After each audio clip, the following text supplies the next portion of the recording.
the sexiest American accents, 1, 2, and 3. Number 3 is Boston. Sexy? Sexiest accent. You're a first-year grad student. You just got finished reading some Marxian historian, Pete Garrison, probably. You're going to be convinced of that till next month when you get to James Lemon. Then you're going to be talking about how the economies of Virginia and Pennsylvania were entrepreneurial and capitalist way back in That's not turning you on. That's gonna last wicked until bad. next year. You're going to be in here regurgitating Gordon Wood. Wicked gnarly. Talking about, you know, wicked. the pre-revolutionary It packed itself. utopia and the capital It's a forming packing effects of car. military mobilization. So that's not sexy to you. Number 2. No, are you sure this isn't the worst? The No, least this sexy? is sexiest American accents. Number 2, New York.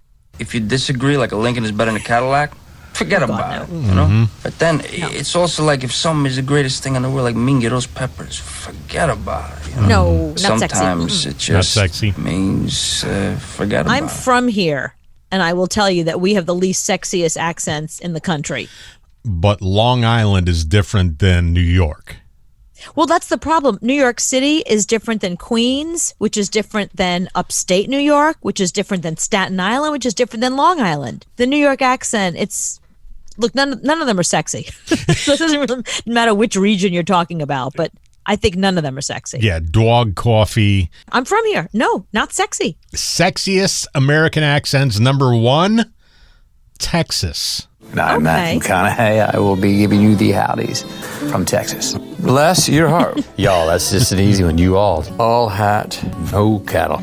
That's sort of like a drugstore No. cowboy. No. In Texas, meaning like the package is wrapped up nice, but there's no product in the box. All right. It's a sexy accent.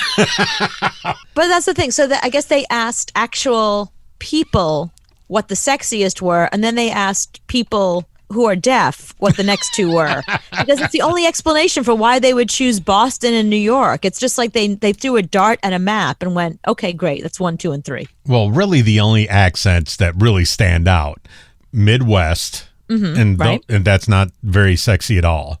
And then you have New York, you have Boston, and then you have Southern. Southern is not sexy. It depends where in the South. See, that's another thing. I mean, you know, deep in West Virginia is very different than Savannah. Georgia. I think Savannah, Georgia, very sexy accent. Charleston, Savannah, they have their own way of talking. But yeah, you get to Virginia, West Virginia, that's not sexy. I'll tell you what you do. You just take them dang old spark plugs out, and in that little hole, you just put a little oil around there, just like Bobby Unser says. It's like it go boom, boom, just like that. Northern California, very sexy accent. Is there really an accent?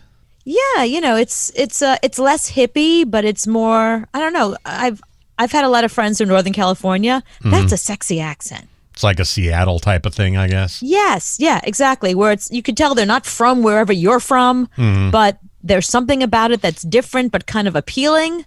But not New York or Boston or Texas. Oh God, no. That was the worst part about growing up in New York. It's like, oh, look at that hot guy. Hey, how you doing? Oh, what a shame.